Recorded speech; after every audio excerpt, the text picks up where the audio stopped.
আউযু বিল্লাহি মিনাশ শাইতানির রাজিম। বিসমিল্লাহির রহমানির রহিম। আল্লাহ তাআলা আমাদেরকে দুনিয়াতে পাঠিয়েছেন একটা শর্ট লাইফ লিড করার জন্য। দুনিয়াতে আমরা মুসাফির হিসাবে এসেছি। পরকালের জীবনটা দুনিয়ার জীবনের তুলনায় অনেক অনেক গুণ বেশি। সুতরাং আমাদেরকে এই জিনিসটা মাথায় রেখে কিন্তু চলতে হবে। আল্লাহ তাআলা আমাদেরকে আখিরাতে 5টি প্রশ্ন জিজ্ঞাসা করবেন। সেই 5টি প্রশ্নের ভিতরে প্রথম প্রশ্নটা হলো, দুনিয়াতে আমরা যে হায়াত পেয়েছি এই হায়াতটা আমরা কিভাবে ব্যয় করেছি।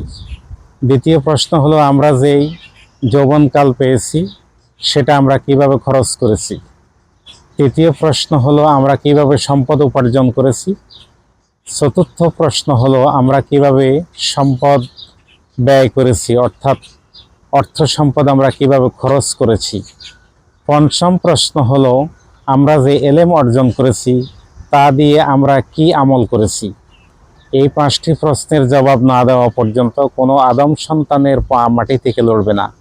সুতরাং আমাদিগকে এই 5টি প্রশ্নের মাথায় রেখে লাইফ লিড করে আমাদিগকে কাজ করা উচিত।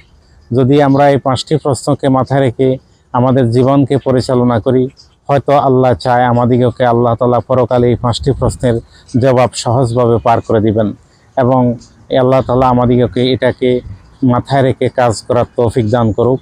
ওমা তৌফিকি ইল্লা বিল্লাহ। আসসালামু আলাইকুম ওয়া রাহমাতুল্লাহ।